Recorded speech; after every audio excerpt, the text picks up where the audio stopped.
Hi, my name is TJ North, and I'm here to talk to you a little bit today about competence. Have you ever had a leader who just seemed to have no idea what was going on? What about a leader who just couldn't seem to get the job done?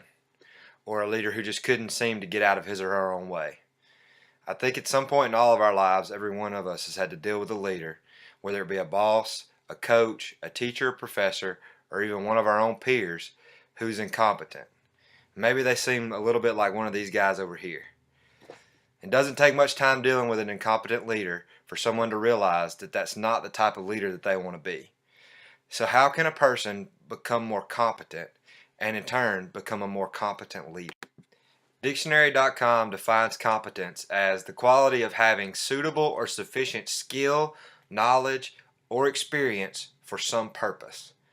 And BusinessDictionary.com similarly defines competence as a cluster of related abilities, commitments, knowledge, and skills that enables a person to act effectively in a job or situation. So competence isn't just knowledge. Competence is having the knowledge to know what to do and to know how to be able to achieve that.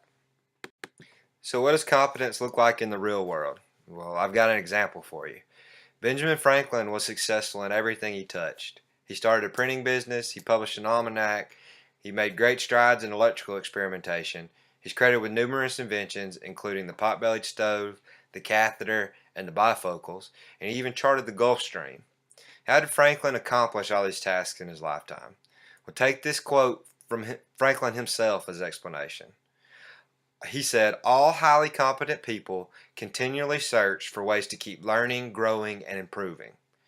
They do that by asking why.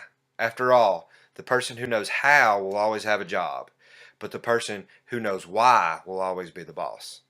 You see, Franklin wasn't content to sit back and enjoy his accomplishments. He had a hunger to seek out new information about things in his life. He was curious about everything in his world, and he always wanted to learn more. So now we know what competence is and what it looks like in a person. So why is it an important quality for a leader? To me, confidence is an important quality for a leader to have because without it, it'd be difficult for a leader to know the right direction. Why would anybody want to follow a leader who isn't knowledgeable about their field or their job or their process? To me, competence is a combination of several of the traits discussed in Maxwell's book. In my opinion, a person gains competence only by displaying commitment, initiative, listening, and teachability. That's commitment to learning, initiative to go out and learn as much as possible, listening to others, and teachability to learn from others. But then once a person gains competence, they unlock several of the other traits discussed in Maxwell's book, like discernment, problem solving, and vision. Competency is a quality I always try to display in my own life. One example of this is Microsoft Excel. I had to take a Visual Basic class in my undergrad studies at Auburn. Visual Basic is the coding language used to write macros in Excel. And while learning and using these skills, I gained a lot of knowledge about Excel in general. And this has become a competency that I'm known for at my plant. Even the plant manager now comes to me with his Excel questions. Another example from all of our lives is that I think we're all striving to improve our competency by enrolling in the MBA program. So how can a person improve their competence?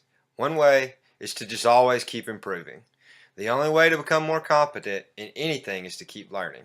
So ask questions, take a class, go back to school, spend some time with an expert. As Benjamin Franklin said, ask why. Be intentional about self-improvement. And another way to improve your confidence is just to redefine your standards. Don't settle for anything less than 100%. Stop thinking about finishing the job and start thinking about finishing well. The only way to become more competent and to seem more competent to others is to go the extra mile. Be like Benjamin Franklin and don't just be content to do what you've always done. Seek out new opportunities to go above and beyond your normal day-to-day activities. In conclusion, competence is an essential characteristic of any real leader. It takes the commitment, initiative, listening, and teachability traits discussed in the book to reach a level of competence. But once you're there, it unlocks discernment, problem solving, and vision.